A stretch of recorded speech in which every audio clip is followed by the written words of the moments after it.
The events in this program are inspired by a true story. Names, dates, and events have been changed. Viewer discretion is advised.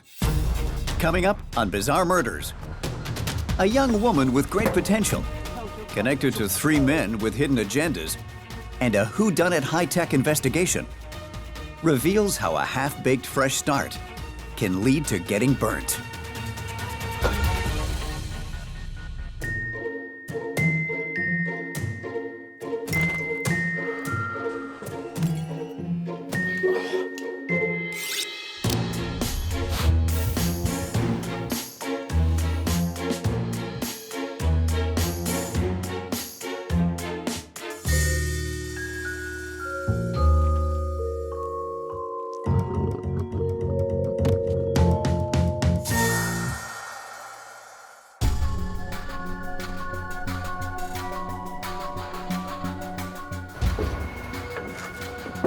Cecilia is a 21-year-old high school dropout. She's had some bad luck in the past, but she's planning a new beginning and has all the right stuff to succeed.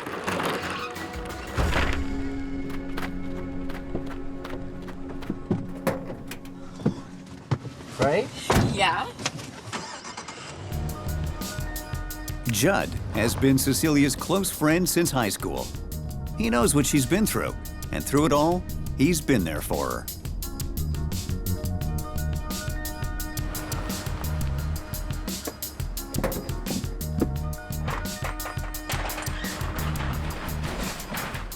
This new apartment is the fresh start Cecilia needs.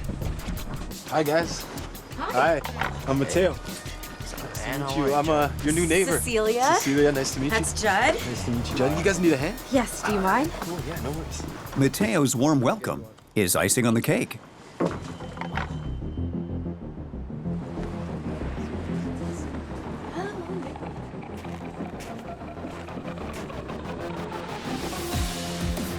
This one. Judd?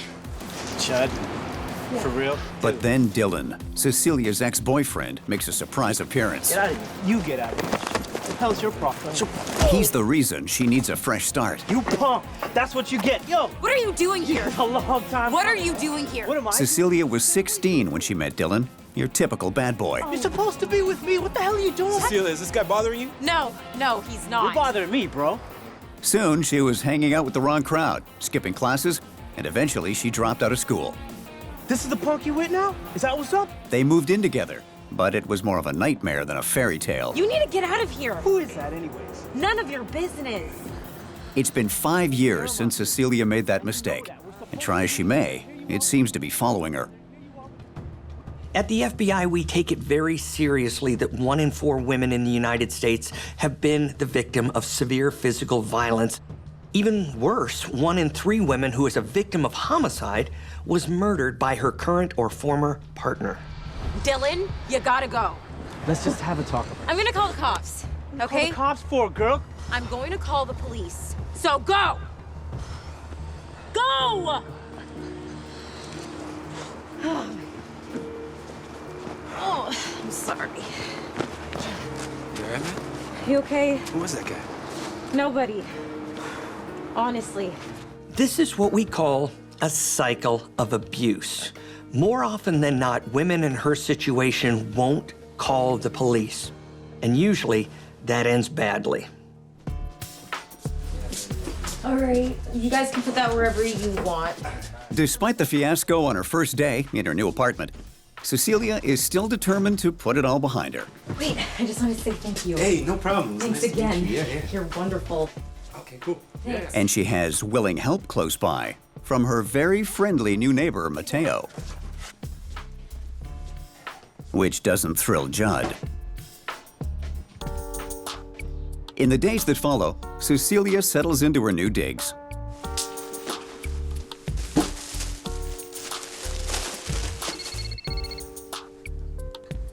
Hello? I'm good. How are you? A fresh start, new neighbors. Things are looking up for Cecilia. Independence suits her well.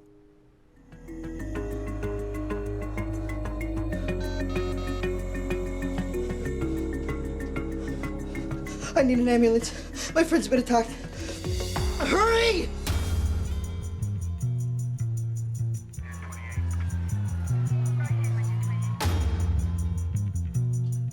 The worst case scenario is finding a friend or family member has been murdered. I don't wish it on anybody.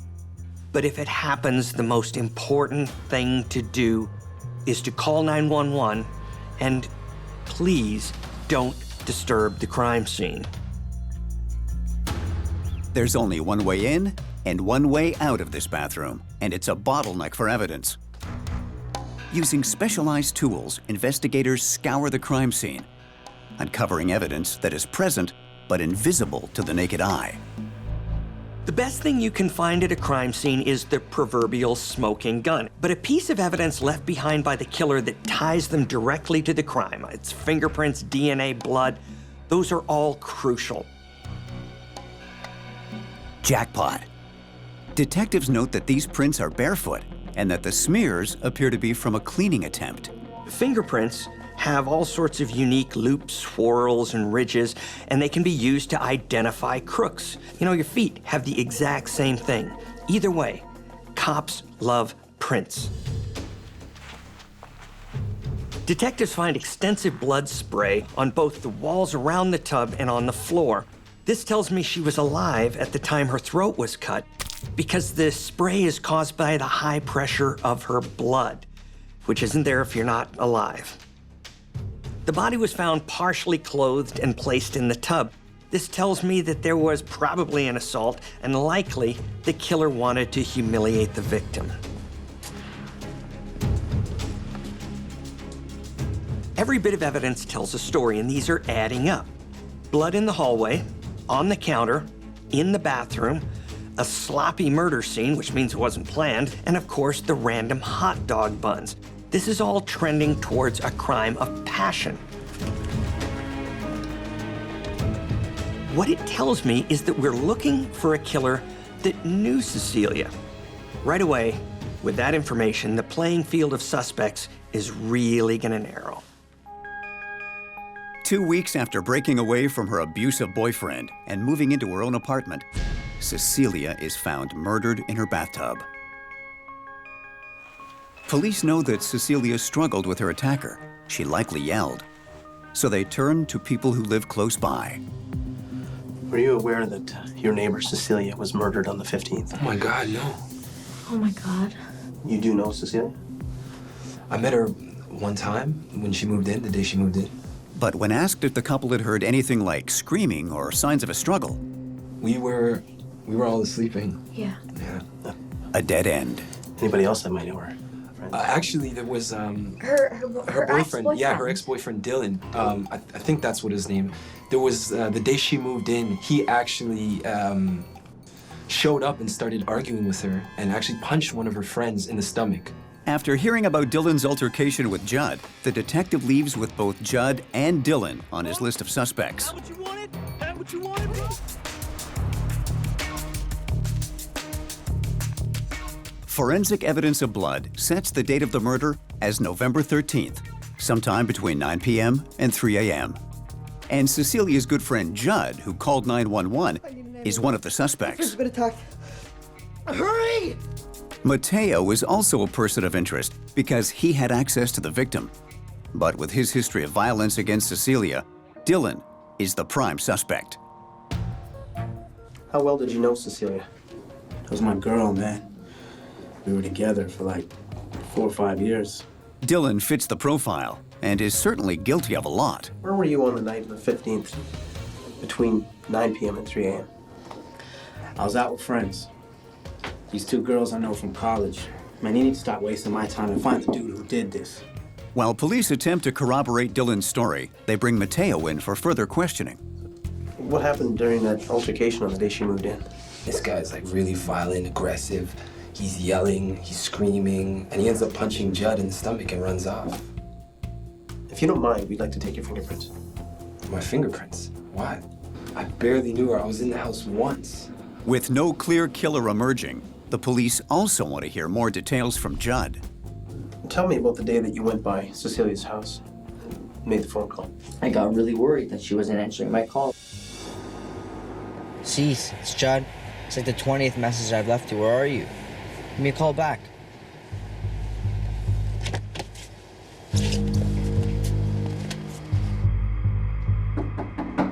Cease, open up! Cease, shut!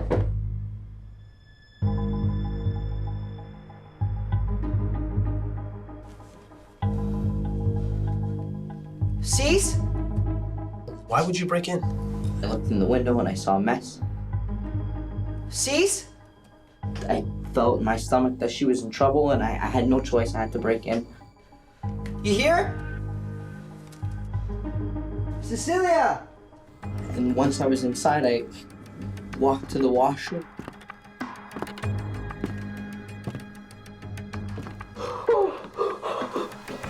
There she was. Was she alive when you found her? No. You'd find it shocking how often guilty people are trying to defer suspicion by appearing to help police. Yeah, okay, whatever. We got your number. We've seen this before. Do you know of anybody that would want to harm her? Dylan. Her ex-boyfriend, Dylan. For sure, he's crazy, that guy. For sure. There are 3 suspects and a dump truck full of evidence.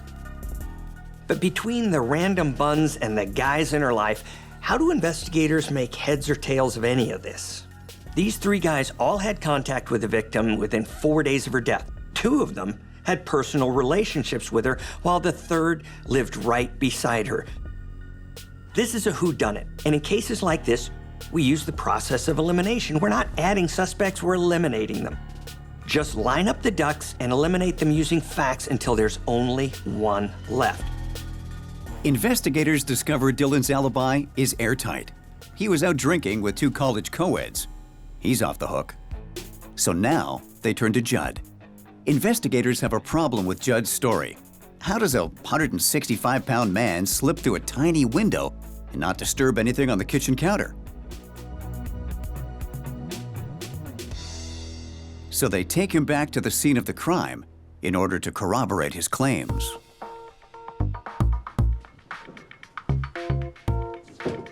Judd demonstrates what he did the morning he found the body, and the counter remains untouched. For now, he's no longer a suspect. To complicate matters, police don't find a match to either Dylan or Judd's prints anywhere in the house. Detectives are at a loss with their 2 prime suspects eliminated and time ticking.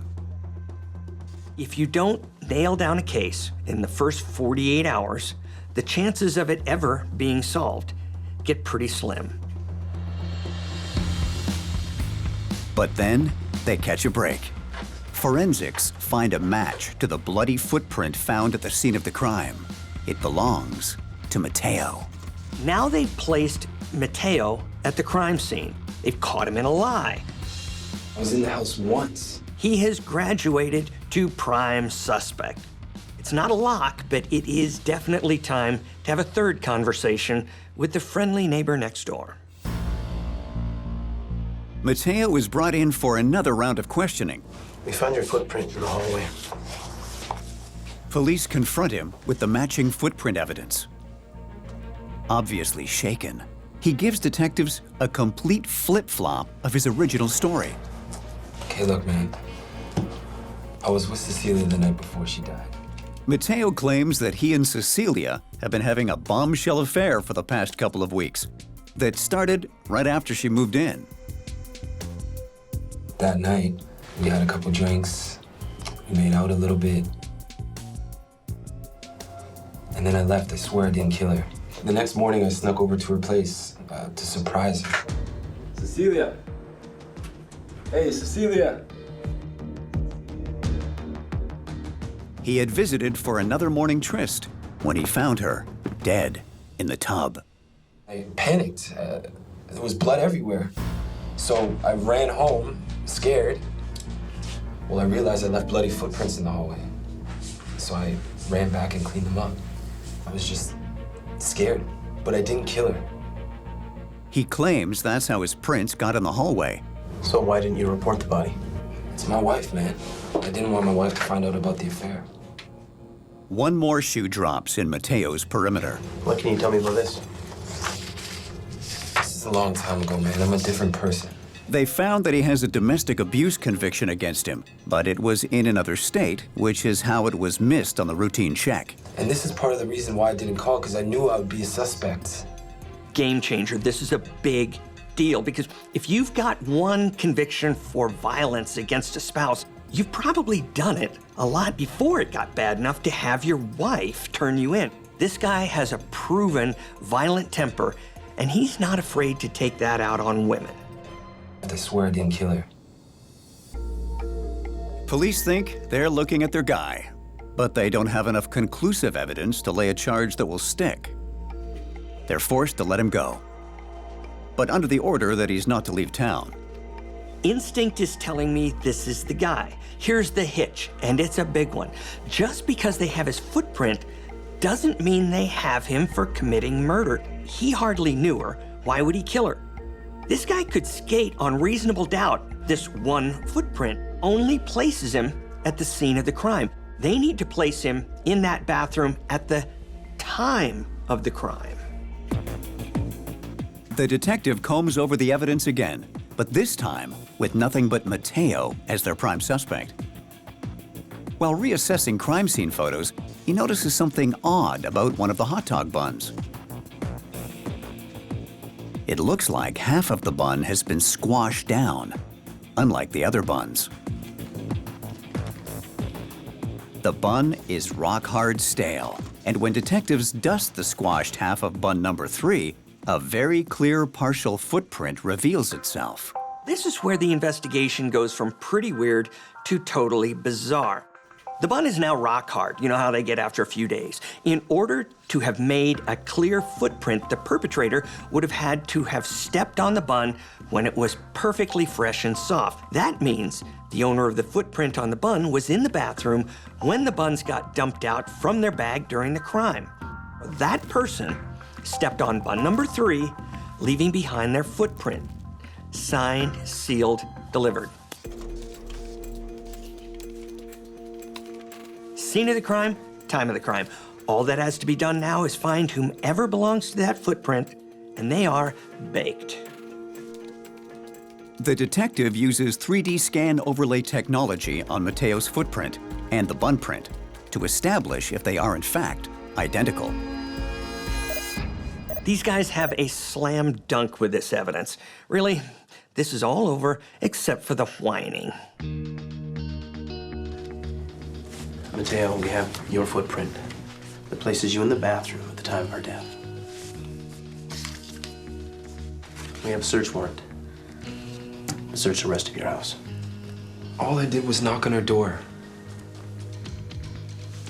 Baby, I'm sorry. How could you? Police put together the evidence and determined that on the evening of November 13th, Mateo went to Cecilia's house after his wife, Carolyn, had gone to bed. Hey, girl. We need to talk. Talk about what? This needs to stop. He made a pass at her, but Cecilia wanted nothing to do with him. You have a wife, you have kids, you need to leave me alone. Here's a guy who just couldn't handle being rejected. Big man. And in his mind, she disrespected him. This enraged Mateo so much that he attacked her. To most of us, that's senseless, but in his mind, it makes perfect sense. He's the man, he's in charge, right? No, wrong. Oh, no.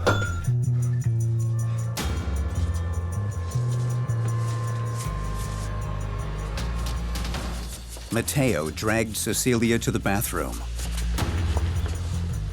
where he slit her throat with scissors. Then, he placed her in the bathtub and ran the water, washing away any DNA evidence. And the hot dog buns. This is a weird one, but follow me on it. Killer needed to get rid of the bloody scissors. So he leaves them in the bathroom, he goes to the kitchen and grabs the first plastic bag he saw so he doesn't leave a trail of blood. This bag held hot dog buns. He brought him back to the bathroom, bagged his evidence so he could get it out of the house. And that's how the blood got on the counter, and that's how the buns got onto the floor. Mateo, you were under arrest for the murder of Cecilia, your neighbor. All I did was knock on her door. Mateo is charged with first-degree murder of Cecilia and sentenced to life without parole. This kind of murder always makes me wonder who is a killer and who isn't. I mean, on the surface, with a 9-year relationship and 2 kids, you'd assume this guy would have developed better impulse control. But no, never assume anything. We're fortunate that this time, that this guy left behind the smoking bun.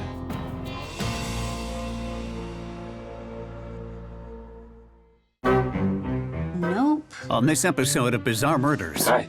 when a lonely heart thinks she's found the man of her dreams, she launches into a whirlwind romance. I don't like him and I don't trust him. But will he make her heart skip Oh my God, yes, yes. or just stop beating? Send an ambulance right away. My wife's unconscious. Joan, the manager of a prestigious local architecture firm, has everything she ever wanted when it comes to her career. Nope. No. But after 2 failed marriages, this 45-year-old finds herself back in the dating pool, and the water is cold. Too into himself. When you're a woman over 40, unfortunately, most of your dating options are less Fabio and more Flabio. This leaves many successful women with their beds empty and their bank accounts full. Targets for attractive young liars, scammers, or worse. It just isn't fair. Just when Joan's given up on finding love again, the man of her dreams walks in to her office. Hi. Hi, I'm Clay. Joan. Come in. Clay, a chiseled-jawed architect who's just turned 32, is starting his first day at Joan's firm. So, how are you settling in? Oh, it's great. Yeah. Good. Everyone's been really welcoming and, you know, figuring my way around. Good. Yeah. From the moment their eyes meet, there are sparks. Stop by anytime. My door is always open to you. Okay. Yeah. To Joan, Clay seems like the man she's been searching for her entire life. Not only is he handsome, but he's charming, funny, and has a great job. You might want to tell your wife that you're going to be working long hours. I'm single. Oh. Okay, so great. But with 13 years age difference between them, Joan's certain Clay would never be attracted to her. But Joan's wrong. Clay's interested in her, very interested. The question is it for the right reasons?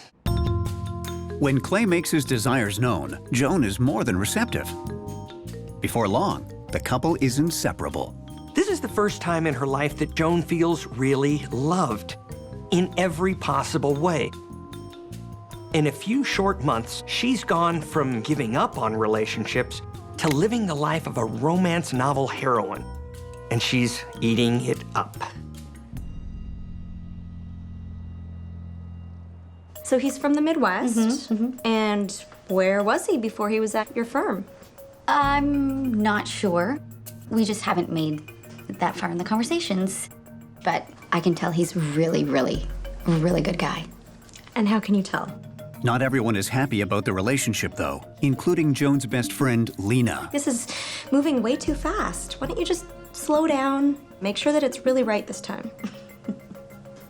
It's fine. You've heard people talk about beer goggles, but I've seen plenty of love goggles. Smart people, but they're so wrapped up in their romantic fantasies that they ignore the basic lessons we were taught as kids, like don't trust people until you've gotten to know them. How does that Elvis song go? Only fools rush in. That was just a truly wonderful night. Let me get a look at you again. You really are the most beautiful woman I've ever laid my eyes on. I bet you say that to all the... Despite Lena's reservations, Joan is determined to live her real-life romance novel.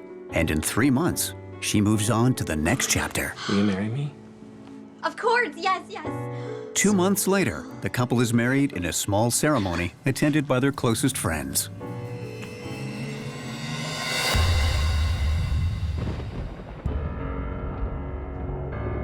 But a dark cloud appears over Joan's sunny new life when she notices money disappearing from her bank account. There's only 2 people who have access to that account, her and her brand new husband, Clay.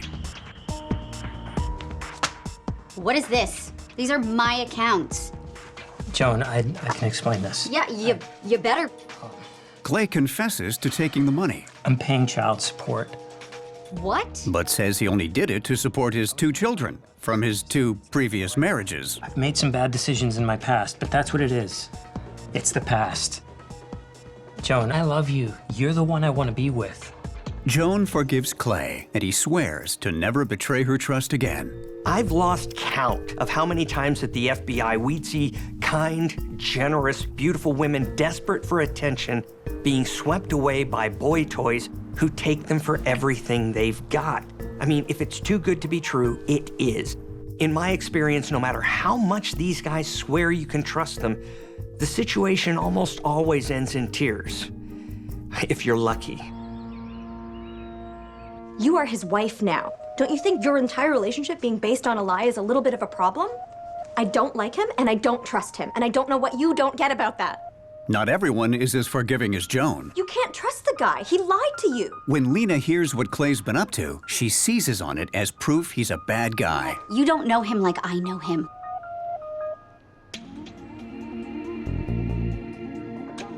Life soon returns to normal.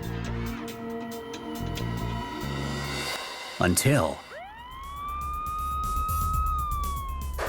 Almost a year to the day of her wedding, Joan is struck with a sudden mysterious illness that leaves her throwing up with bloody diarrhea and gasping for breath.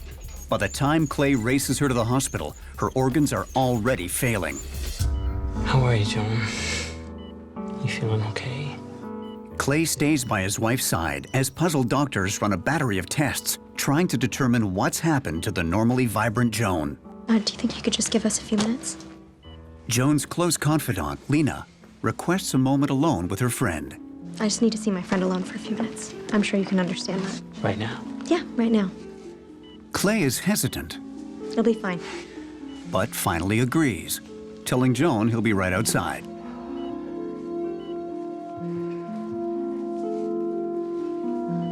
Why is Clay acting so strange? What is going on with him? Within minutes, Clay gets antsy and decides it's time to resume his place at his wife's side. One of the signs that Mr. Wonderful might be a problem is that he needs total control over you. I think Joan needs some rest now, so you should go. Guys like Clay rely on having absolute influence over the woman they're latched onto. If you're an outsider who isn't buying into his charm and worshiping at the altar of his ego, then you're gone. With Lena ousted, Clay resumes his vigil at his wife's bedside. Joan? Until minutes later, her vital signs crash. Help! Help! Somebody! Help my wife! Joan may have wanted to live a romance novel, but now her story's taking an unexpected twist. Is she breathing? What's going on? Help! Doctors inform Clay that Joan has suffered a stroke. Joan! Joan, come on. Help her! Please, Joan! Her organs are already failing. Tell me what's going on! They warn him to prepare for the worst. But by a medical miracle, they eventually manage to stabilize his wife. When hospital staff double-check Joan's IV, they find the bank of fluids that was previously clear is now cloudy. That can only mean one thing. Someone's tampered with it. To tamper with an IV bag at a hospital, that's ballsy. You have to undo the line, use a syringe to tamper with the contents, then put everything back in place all in a couple minutes. That's almost impossible for somebody without medical experience. Doctors run another battery of tests on Joan. When the results come back, they show something much more serious than IV tampering. She's been poisoned with lidocaine, an everyday medication that in high doses can become deadly. Lidocaine is best known as a key ingredient in hemorrhoid cream, so it can get rid of a pain in the ass. I wonder who sees Joan as a pain in the ass. Having discovered that Joan's been poisoned on their watch, doctors must treat this situation as an attempted murder. Meet you. I'm Detective Weber. Most of the time when there's an attempt on a woman's life, you'll find that her spouse is behind it. So in a situation like this, we're looking straight at, you guessed it, Mr. Wonderful, Clay.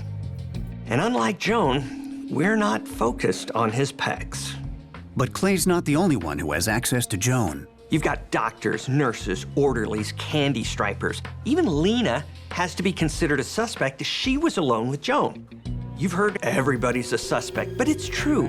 Police work is based on thorough investigations, not on hunches and assumptions.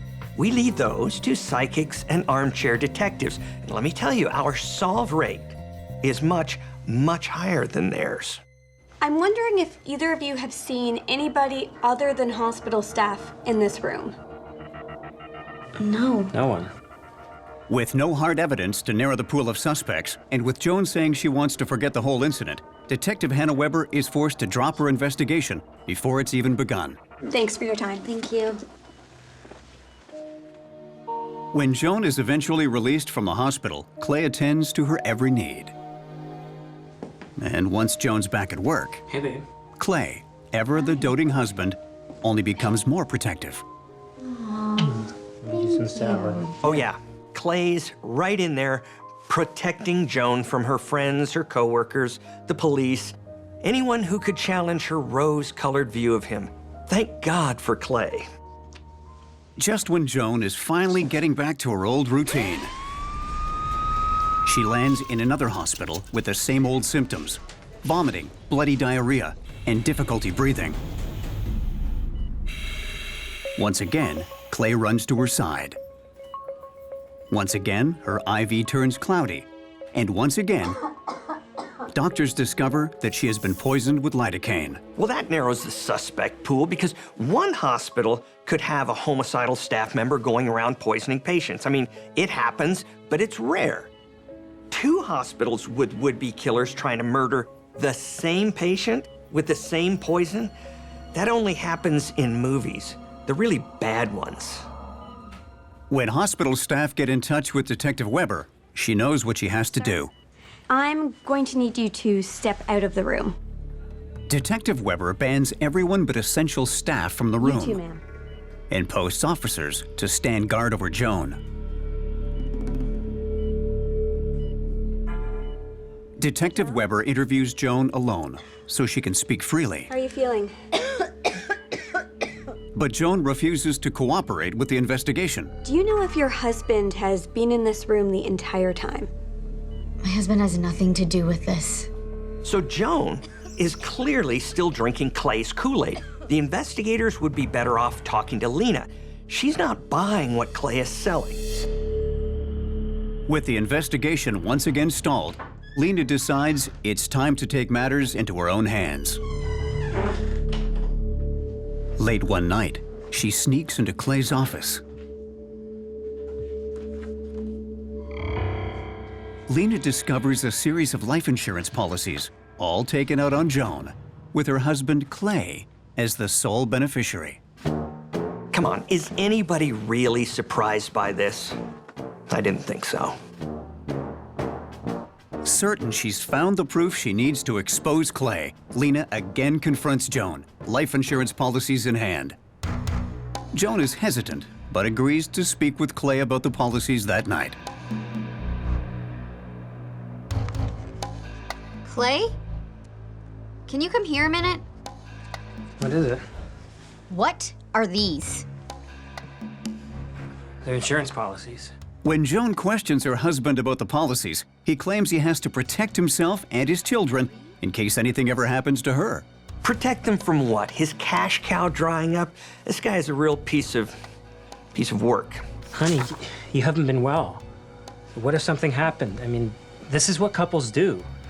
You've been talking to Lena, haven't you? The real problem, Clay says, is Lena snooping through his office. She's got it in for me. She doesn't have it in for you. Yes, she does. No, she doesn't. I've sensed it from day one. She's coming between us. You know, the only thing creepier than trying to control who your wife spends time with, I don't think you should see her anymore, is doing that same thing while your hands are around her neck. We talked about it, and he explained everything to me. The next day, when Lena asks how Clay reacted to the life insurance policies, Joan turns the situation around. You know what? I've had enough.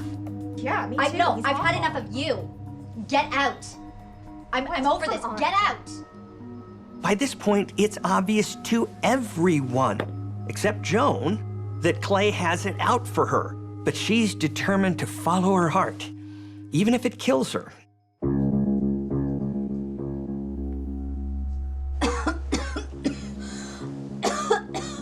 Joan? Joan? Joan? Joan, are you all right? Joan?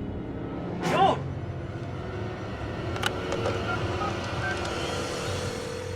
Send an ambulance right away. My wife's unconscious. Joan?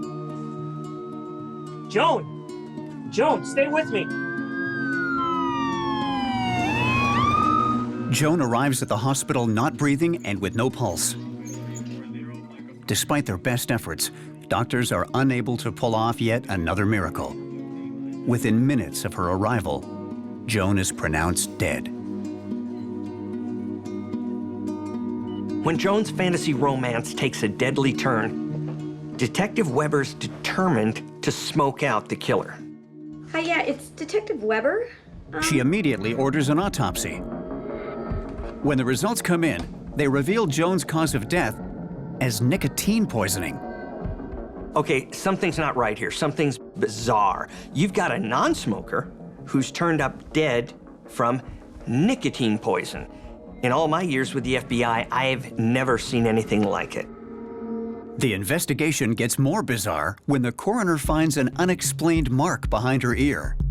So, Clay. Detective Weber interviews prime suspect Clay. She'd mentioned earlier that day that she had some chest pains, but he denies having anything to do with Joan's death. I called 911 and, well, you know the rest. He claims the couple had simply enjoyed a quiet evening at home, then headed to bed together. Did Joan have any enemies who may have wanted to kill her? He suggests that Weber speak with Lena, the only person Joan fought with recently. I heard you had a fight with Joan about Clay. We had several fights. Detective Weber interviews Joan's friend. He was awful to her. He bled her dry financially. Only to have her point the finger back at Clay as the one with the real motive to kill Joan. Unable to establish when Joan was poisoned, there's nothing more Detective Weber can do. And once again, the case goes cold. Lena's devastated by Joan's death. Maybe not surprised, but she's devastated. Clay? Not so much. In a matter of weeks, he sells her house and skips town. Clay moves to Los Angeles, California, where he gets a job as a graphic designer, remarries, and has a child. But one person refuses to move on, Detective Weber. Here's my investigative rule. You can have a hunch, but you have to let it die a natural death if evidence changes it. In this case, the only person who had real access to Joan the night of the murder was her husband, Clay. There's been an incredible advance in technology in the last decade or so, and maybe there was enough to get the evidence to make this theory stick. Detective Weber sends out the evidence to one of the nation's leading nicotine experts. A key piece of new evidence is uncovered using methods that weren't available 7 years earlier. The issue with this case has always been that law enforcement couldn't or didn't establish a timeline for the poisoning.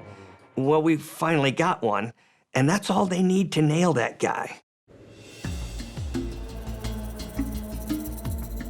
Have a seat. Thanks.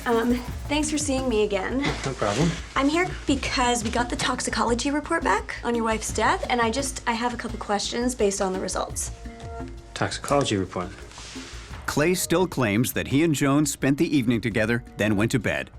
When Detective Weber asks whether anyone else came by the house that night, Clay confirms that there was more than a 6-hour period where the couple was alone before Joan died. Bam!